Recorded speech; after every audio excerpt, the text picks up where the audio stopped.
Hello and welcome to this episode of TheSquare.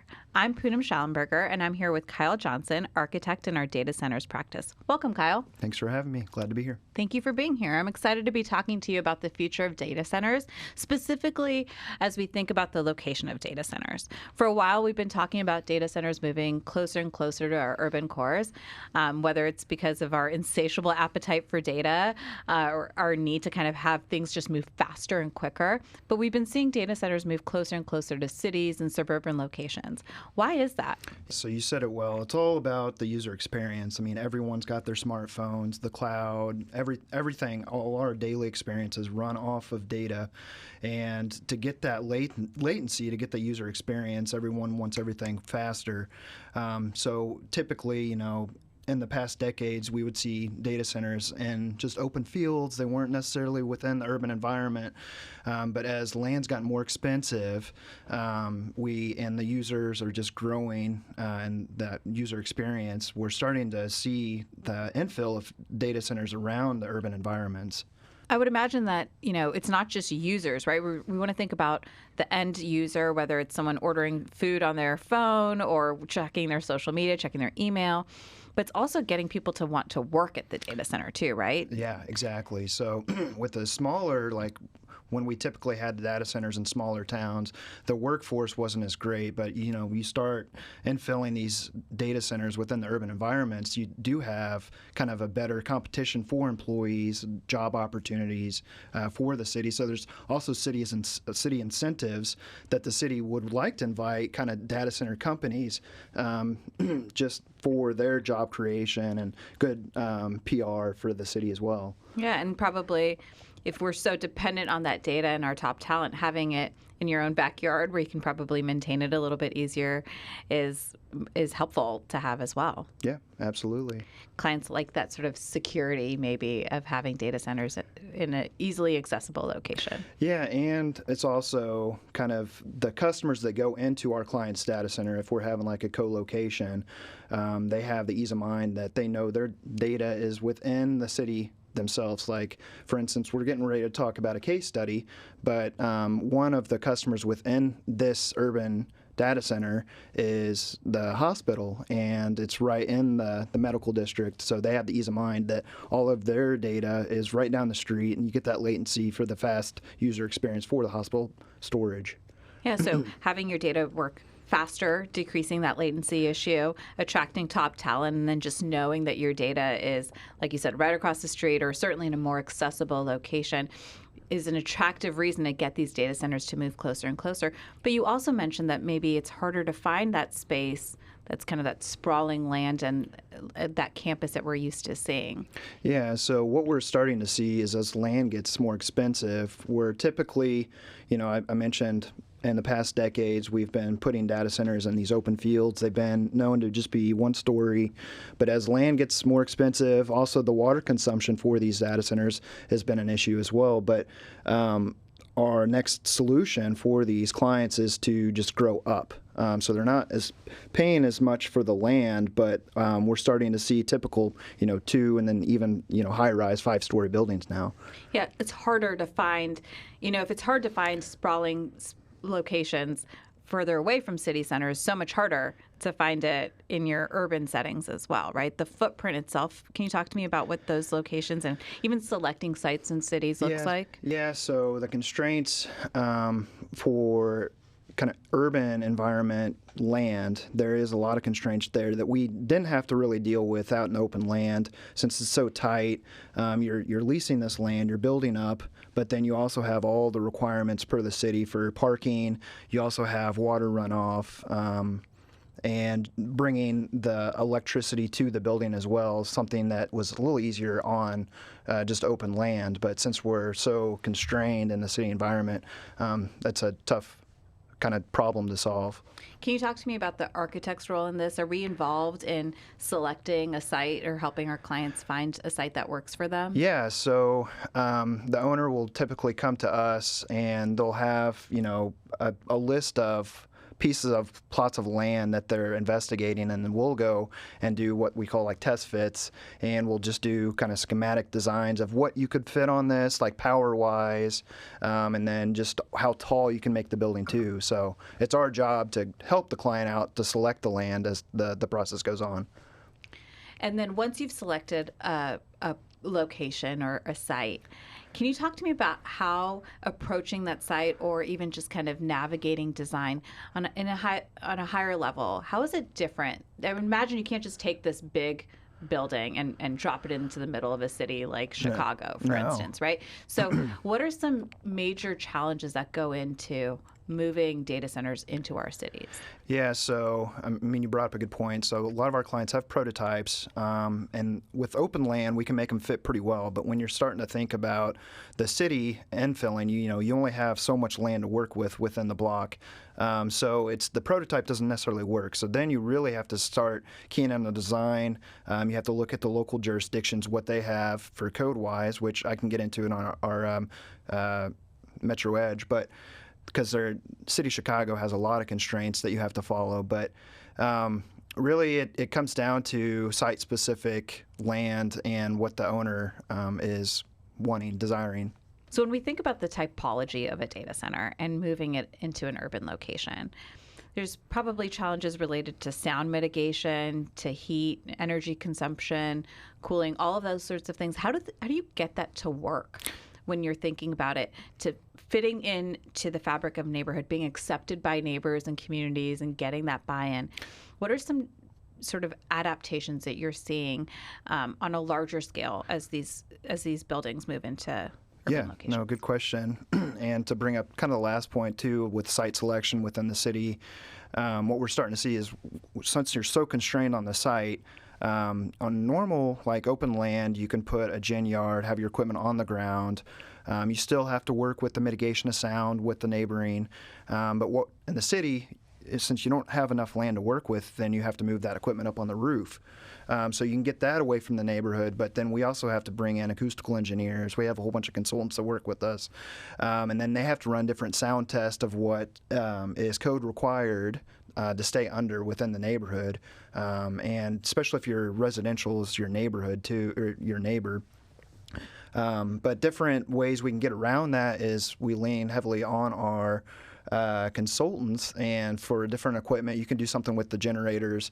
You can make them larger to mitigate the sound, to meet that decibel level. But like I said, you run out of land to put those generators too. So the bigger you get, you're running out of land. And then also putting equipment up on the roof. We have like screens and try to just push that sound up away from the neighborhood too. And how does the ground floor, or the sort of exterior of the building, fit into the neighborhood? Yeah, so it's not the evolution of the design for data centers has really taken off, this last couple 10 to 5 years, 5 to 10 years. But it's not just a concrete box anymore. People want to integrate their office in there. They want to, make it more user-friendly for the workers there. And for instance, the case study for Metro Edge in the city of Chicago, we had constraints by the city and IMD that we had to have a glazing requirement of 50%. So typically you don't see a lot of glass on data centers just for the safety of it, but we had to maintain that to have that ground level, to get it back down to the pedestrian level, to make it feel like less data center like. Right, it has to fit into the fabric of the neighborhood. Yes. And you talked earlier about these data centers attracting top talent, right? I mean, even as employees, we want to walk into spaces that are beautiful, that are attractive, that are in keeping with the trends we're seeing even in the workplace. And I know we've talked a little bit about the exterior and the structure of the building, but even on the inside, when you go into data centers now, whether they're in urban locations or suburban locations, you're seeing some of those trends as well that speak to the offices that have kind of been allotted for, and their amenities, branding. Can you talk to me a little bit about what the experience looks like even when you go inside the data center? Yeah, so that's a good point. So we've brought on our interiors team, and they've done a great job, and they'll sit there and rebrand kind of environments for the client. And since technology's gotten so, obviously we're talking about data, technology has gotten so sophisticated to where we can pop out renderings and really start to show the client like, hey, this is what your space is going to look like, and we work with them, push and pull. But it's not just like you're coming into a warehouse with a whole bunch of equipment. It's more of, like you said, the employees want to be proud to come work for this company, and it's more just the architectural sophistication of what the building is. So, Kyle, do you want to tell me a little bit about your work on Metro Edge and where it's located and the story behind the project? So, yeah, Metro Edge, just west of the city of Chicago, in what they call the IMD, Illinois Medical District. And basically, why Metro Edge really looked for this land, it's going to be a catalyst to the neighborhood, and it's a good look for the city of Chicago to bring, like, hey, we're advertising, we're bringing in a data center to this neighborhood. But what the Illinois Medical District is known for, it's like one of the kind of smartest areas in the United States, just per capita of, I think it's like 70% have a bachelor's degree. But my point is it's a medical district, so you have all of this research and data going into the district, and then it has a 10-year kind of master plan to revitalize, redevelop this area, because what the site we have is kind of a rundown area, but the plan over the next 10 years is going to be it's just going to be totally different. Yeah, I think it's interesting that as data centers become more and more part of our just vernacular and part of our sort of community typologies, it's interesting to see that become more and more of a commonplace in our lives, and for it to be part of community engagement when it comes to its artwork or providing Wi-Fi, for it to become part of our normal life. As we move into the building, can you talk to me about what the building actually looks like as you had it fit into this particular site? Yeah, so since this was really, really tight site, but we had a plan, we had a certain amount of power to put on site that they wanted, and a certain amount of floors of data halls. But and then we also had requirements from the city of Chicago and IMD that we had to maintain, which added another constraint, because typically we don't see a lot of glass on data centers. So we had to put glass all on the ground floor to get that pedestrian experience, and then up top, obviously you can't have glass up there because you want it, protection when you're putting customers in there. You want them to feel protected. But basically, to get back to your question, ground floor is office, and then we have all our power rooms because it connects to our generator yard outside. But like I was saying earlier, we run out of space on site, so we had to move all our cooling up on the roof. So then you have power that goes into the UPS, and then they bring it up through the data halls, and then the cooling goes from the roof all the way throughout the building. But also, getting back to the tightness of the site, was we had to maintain a certain amount of parking too. And then, is that a common restriction or requirement that you have with data centers if they're not in an urban location? I mean, I think about parking all the time when you live in a city, right? But is that an issue if you're not in an urban setting? So typically, no, you have room. You have plenty of room to meet the code requirements to have a certain amount of parking spaces. And usually you can go and ask for a variance. Like, obviously, we're not going to, this whole building's not like a commercial building, office space. It's you don't have a ton of employees in this building, so you can go in for that variance. But when you're talking about a very tight site in the city, you are competing with the size of your building, square footage, and then parking just takes up a bunch of space because you have to meet the requirements of fire lanes, trucks coming in to the site too to fuel this equipment. So that was probably one of the biggest constraints that we had to work with, was parking, which we typically don't see that on non-urban. How did you solve for it? Very carefully, and it wasn't, I can't take all the credit, so we do have consultants. Our civil engineer, really, they're local to the city of Chicago, so they knew how to work, and we had to go through CDOT, the transportation of Chicago, and worked with them with the amount of curb cuts we had. And then below our parking, obviously, you put this big building on the site, and then you have to put the rain somewhere. And obviously, we have a big parking lot for parking now, instead of grass. So we do have the landscape, but underneath our parking we basically have a pond, a storage for rainwater on site. But not to get off topic, parking was we probably went through 20 iterations with it. But there's a solution to everything, which we knew where our dock was. We had the constraints. The city told us what our constraints were, where the dock had to be. And we got enough parking in there for the employees in the building.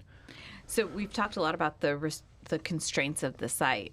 Can you tell me about the scale of the building? How much data are we talking in this smaller footprint? Yeah. Does it affect the scale and the power of the building? So what's different about this building as far as kind of our typical data centers on other land is we typically we can spread out. So obviously we had to go up, which it feels larger than what it is, but it is really compact to where we only have one data hall per floor, which we typically have 2 to 3, or if it's a single story. So there's the constraint there, but you can still fit a lot of power. It's a co-location, so you can sell out the data hall floors still too. When you have a 5-story building, and maybe that's a more typical size or an easier size to manage for a different typology, what challenges does that create for a data center that doesn't typically see that height? Oh, well, 5 stories, so anything over 4, you start getting in a high rise. Well, it's by feet, you start getting in a high rise, which we're definitely in a high rise. So that was a whole different code analysis that we had to do. And as far as it's more when we start going up, you have to go down. So that's the biggest constraint too. You start adding weight for the data halls, but our structural engineer, we have to have these large caissons that go underneath, and then that has to get accepted by the city too, because you start influencing the construction around your neighbors.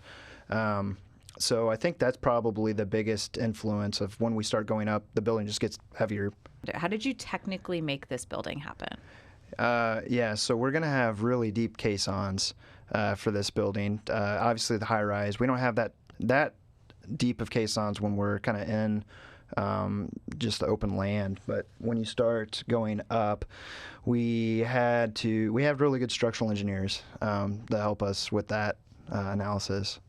What was, besides the parking, what was the most difficult part of designing a building in an urban core like Chicago? I mean, it's one of the largest cities. What's a standout challenge for you?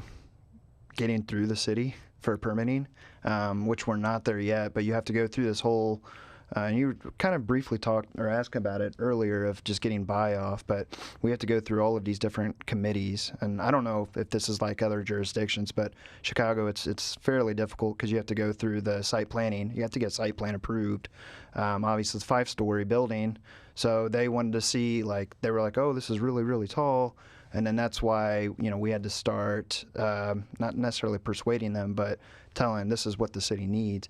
But the constraints, the biggest constraint, I would say getting through the city parking, and then just making sure all of our code requirements are met for a 5-story building, and fitting all the equipment. That's the biggest constraint right there. Now I think about it, is getting all of the equipment on the site. Since parking took up space, and we ran out of room for the yard to have equipment, we had to put it up on the roof, but also our floor plates, since we still need to fit that data hall square footage in there.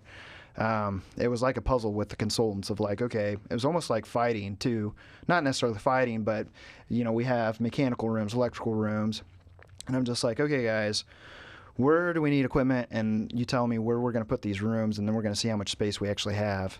And then you also have your circulation to get down to. But I think that's the biggest constraint that we tackled, was just the space. Yeah.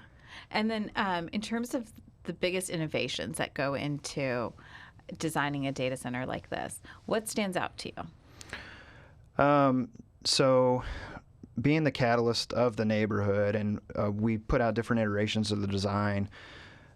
We wanted something that was going to age well. That wasn't, 10 years down the road, it's going to look old. And we didn't want to do something typical. It's just precast, and we wanted to blend into Chicago, which you look at Chicago, what's it known for? Brick, metal, kind of a rustic look. So we took that into consideration. We're having brick, we're mixing in metal panel, which will age really well. And then we also did a kind of a design that we've never really done, but it's almost like a tapered metal panel that's going to create shadows. And then we break the big mass up. Since we're a 5-story building, we're breaking it up into different segments. And what we're going to do is add lights within those. And that can be geared toward, we've been working with Michael, but that can be geared towards the city events. So obviously, Chicago, you have the sports, the Cubs, the Bears. If they get a win, the building can turn, blue. St. Patty's can turn all green. But most of the time, it could be Metro Edge's branding. But I think that is kind of the biggest innovation there, is we haven't typically seen like a lot of, I don't want to say jazzy, but spaces that fit into, it's just a completely different look, really, for a data center. Oh, yeah, it doesn't look like a data center at all. Yeah, and that's what I was saying earlier. It's interesting to think about how much data has become a part of our lives, right? And so ubiquitous and invisible, but such a part of our infrastructure that I think the interesting story here for Metro Edge is that it's a building that's become just part of the fabric of the community in the way that data has become a part of the fabric of our lives. So Kyle, as we think about the future of data centers, it's probably expected that we're going to see more and more of them in our urban and suburban locations. Can you talk to me a little bit about what clients considering this sort of move might want to think about and what's ahead for the practice? Yeah, so, just taken from the stance of Metro Edge, one thing we see on typical sites that aren't in urban environments is security. You have a big, tall, 8-foot fence around the site. We weren't allowed to do that in the city of Chicago. They wouldn't let us do that.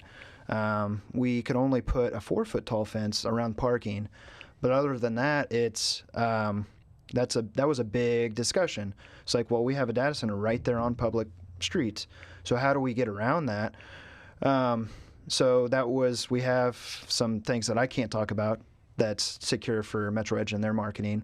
But we also have different site that can protect vehicles and whatnot. But I think that's going to be the main talking point and the concern with clients that haven't moved and made the move to the urban setting is a security standpoint. But there's ways around that, definitely for like blast control.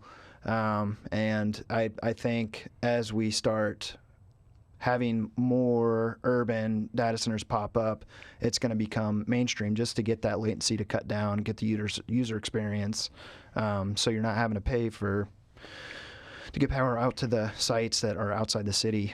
Yeah, it seems like there's a lot of benefit, obviously, for the client to consider these locations. While it's challenging, for sure, to think about the limited sites or the security or the sound mitigation and how it navigates code and compliance and all that stuff, it seems like there's a lot of benefit to the city and maybe even to the neighbors as we think about it serving as a catalyst for the neighborhood, providing Wi-Fi, and even being a more responsible citizen.